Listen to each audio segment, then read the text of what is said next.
धर्मेंद्र प्रधान ने शिक्षा मंत्री पद से इस्तीफा दे दिया। जंतर मंतर का आंदोलन खत्म हो गया, लेकिन अब एक नई लड़ाई शुरू हो गई है। ये लड़ाई सड़क पर नहीं बल्कि क्रेडिट की राजनीति की है। बीजेपी कह रही कि सरकार का फैसला था, सीजेपी कह रही कि 37 दिनों की आंदोलन की जीत है। वहीं कांग्रेस और पूरा विपक्ष इसे छात्रों की जीत बताते हुए कह रहे हैं कि उसने संसद से सड़क तक सरकार पर लगातार दबाव बनाया। और ऐसे में सबसे बड़ा सवाल यही है कि प्रधान के इस्तीफे का असली राजनीतिक क्रेडिट किसे मिलेगा। तो चलिए समझते हैं पूरे सियासी समीकरण को। आप देख रहे हैं एबीपी लाइव और मैं साइमा परवीन। धर्मेंद्र प्रधान के इस्तीफे के साथ एक राजनीतिक अध्याय खत्म हुआ, लेकिन दूसरा अध्याय उसी दिन शुरू हो गया। पहले चर्चा इस बात की थी कि मंत्री इस्तीफा देंगे या नहीं। अब चर्चा इस बात की है कि उनके इस्तीफे का क्रेडिट किसे मिलेगा, क्योंकि इस पूरे घटनाक्रम में 3 बड़े पक्ष दिखाई दिए।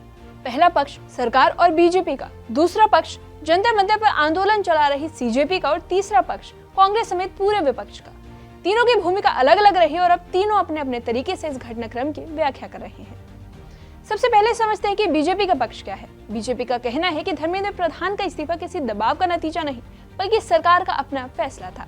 पार्टी नेताओं के मुताबिक उन्होंने नैतिक जिम्मेदारी लेते हुए पद छोड़ा और नेतृत्व ने सामूहिक रूप से इस्तीफा स्वीकार कर लिया। बीजेपी इस संदेश को आगे बढ़ाना चाहती है कि सरकार जवाबदेही तय करने से पीछे नहीं हटती। अब आते हैं सीजेपी पर, जिसने इस पूरे आंदोलन की अगुवाई की। सीजेपी का दावा है कि अगर छात्र 37 दिनों तक सड़क पर न डटे रहते, भूख हड़ताल न होती, धरना और प्रदर्शन लगातार न चलता, तो सरकार ये फैसला कभी नहीं लेती। संगठन का कहना है कि ये इस्तीफा किसी राजनीतिक दल की वजह से नहीं बल्कि छात्रों के संघर्ष और जन दबाव का परिणाम है। आंदोलन खत्म करने के दौरान भी सीजेपी ने इसे युवाओं की ऐतिहासिक जीत बताया और कहा कि उनकी प्रमुख मांगे पूरी होने के बाद धरना समाप्त किया गया है। अब बात कांग्रेस और विपक्ष की। कांग्रेस ने जंतर मंतर के मंच से दूरी बनाए रखी, लेकिन उसका कहना है कि उसने आंदोलन से दूरी बनाई है, छात्रों से नहीं।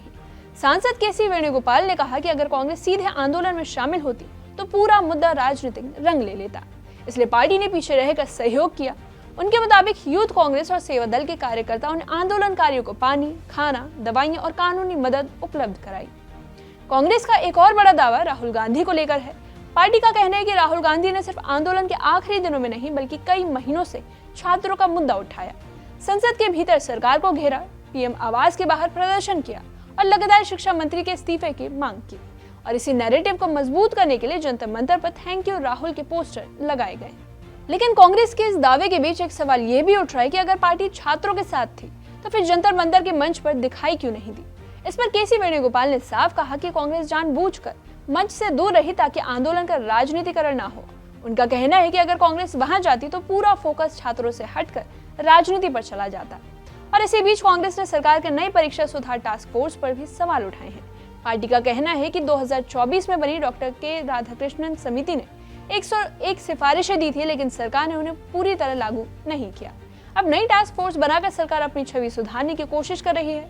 और कांग्रेस का आरोप है कि अगर पुरानी सिफारिशों पर समय रहते अमल होता तो बार बार पेपर लीक और परीक्षा विवाद जैसी स्थिति शायद पैदा नहीं होती। अब सबसे बड़ा सवाल यही है कि जनता इस पूरे घटनाक्रम को कैसे देखती है। क्या ये सरकार के जवाबदेह फैसले की कहानी है? क्या ये 37 दिन तक सड़क पर डटे छात्रों और सीजेपी की जीत है, या फिर विपक्ष का वो दबाव था जिसने सरकार को झुकने पर मजबूर कर दिया? फिलहाल तीनों पक्ष अपनी अपनी कहानी बता रहे हैं।